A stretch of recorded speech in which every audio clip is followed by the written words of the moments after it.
Because this is common, right? There is a strategy to handle it when people ghost you, when prospects do not show up. And I'm going to walk you through this process. It is very easy. I use it all the time with great success. We're here to talk about how to make sure that you are making the most, right, of the prospects who have shown an interest in your offer.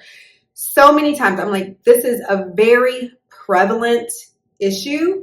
And I'm using the term issue because it comes to me as a problem, even though I do think it is pretty common and a very regular thing to have to deal with. But I often hear people say that they have prospects to ghost them, right? So they have this really nice booking page or just a standard booking calendar even, but the prospects are not showing up, right? So you have set aside this time, you yourself have shown up, although I will say, I have talked to a prospect that was like, oh my God, I can't believe you showed up. I get ghosted so often by the salesperson. I'm like, really? So make sure you're showing up too. But we have to show up, okay? But here's the thing. Because this is common, right, there is a strategy to handle it when people ghost you, when prospects do not show up. And I'm going to walk you through this process. It is very easy. I use it all the time with great success.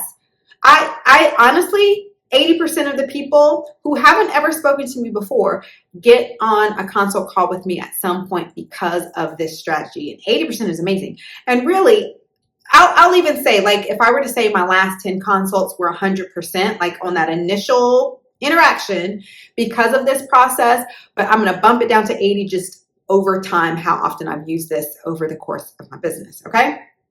So now, typically what I do is when I schedule a consultation/sales call, it is on Zoom. I like to have that face-to-face interaction. It kind of gives yet another layer to that human contact. The immediate first thing that you want to do is to hop on whatever vehicle that you've decided to use as your consultation, appointment. Now, if my prospect does not show up within 5 minutes, and I only give them 5 minutes, I know anything can happen in 5 minutes. Maybe they're just a couple minutes behind, but 5 minutes is enough for me to feel like anything beyond this would be a waste of my time if I don't know what's going on. So I pick up the phone, like the actual telephone, well, my cell phone, and I call them, right?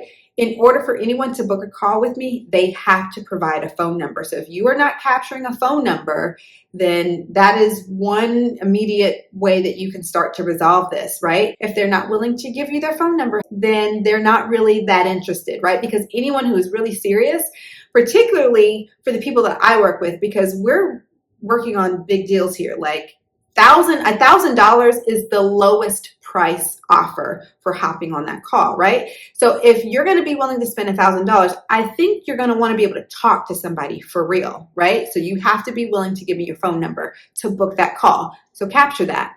So 5 minutes into the Zoom, I'm on the phone giving you a call and saying, hey, it's me, Amber McDuffie. You and I have a Facebook ad strategy call booked for 12 p.m.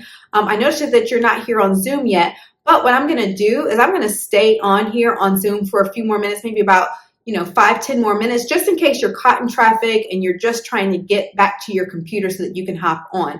If for some reason, though, this time is no longer good for you, just feel free to give me a call back instead and we can rebook. And then I hang up, right?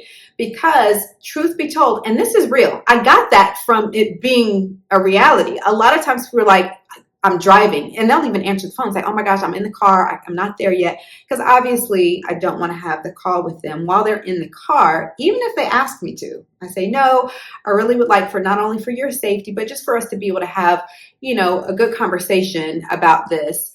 I want you to be able to be at your computer or just somewhere stationary, because sometimes we do end up just having the conversation on the phone, but I still need them to be at home or in a home office or somewhere stationary, not in the car. That is like that's almost an automatic no to your offer, right? And now you've taken up your time. So that is the first step, is to give them an immediate call within 5 minutes of them not getting on. Now, if you have left that message, they didn't pick up and they still don't hop on Zoom, maybe you stayed on for another 10 minutes and they didn't hop on, Right afterwards, you send a text message. So now not only do they see your phone number, hear your voicemail, and now they're going to get a visual reminder that you called with a text message. And I almost repeat it and just say, hey, this is Amber McDuffie. We had a Facebook ad strategy call booked for 12 p.m. I noticed that you did not get a chance to hop on Zoom. I hope everything is okay. That I hope everything is okay is because something may have actually happened. Life happens all the time, no matter what it is, no matter how big or small or traumatic or regular it was. Life happens that make it to where people just cannot keep the commitment, even though they really, really wanted to. And they just didn't even have time to reschedule it with you, right? Because life just happened. So I go ahead and send a text. I make sure I say, I hope everything is okay. Feel free to text me back or call me back or email, whatever, in order to rebook this and so we can talk soon. So that's done. If they don't respond and they don't call back or they don't email you, this is where a lot of people feel like, well, dang, I've done all of that. Not only was I on Zoom, but I gave them a call and I texted them and they still didn't respond, right? That's okay, because remember, that moment might have been life happening to them. So now I give them 2 days, right, to clear up whatever is going on in life in case there was something going on. And then I give them another phone call. Now, at this point, I'm leaving a message about them, rebooking the call with me. And that is the end. That is the end of my attempts, because from this point, the ball is officially in their court. They've had enough opportunities to hear from me, to hear that I am a real person and that I am serious about helping them with their problem.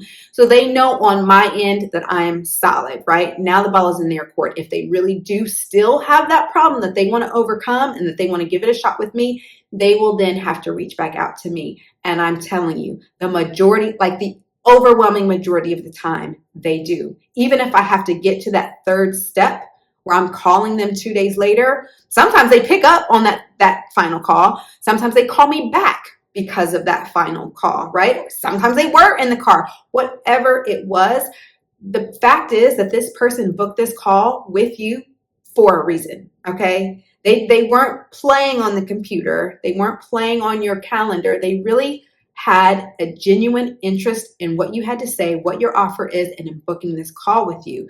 And just something happened between when they booked it and when they were supposed to show up. So go ahead and feel free to go after them. And this is not pushy at all. This is really, if you frame it in your mind as you showing up, this is you showing up, you showing them how you show up, that you don't, give up easily, that you are going to be just as relentless about supporting them now as you are when they actually become a client. Okay. So this is just you demonstrating how you show up. This is not pushy. This is not bothering people. This is not being overbearing.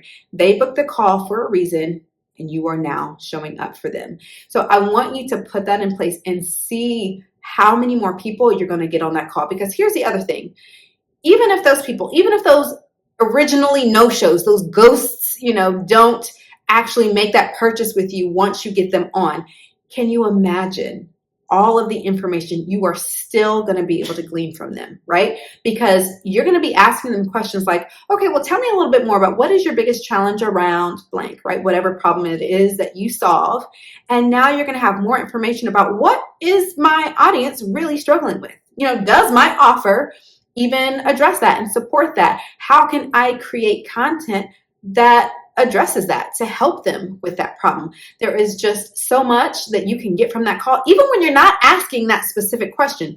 Just in the conversation, they're going to say things, as you're writing quickly, everything that they say, you're going to be like, oh my gosh, okay, so that's the problem. That's what the real struggle is. Those are the words that they use when they talk about, their issues and their challenges and whatever else it is that you're asking them and their objections. And you just get so much out of it that there are just multiple reasons to pursue this person, even if it does not turn into a sale.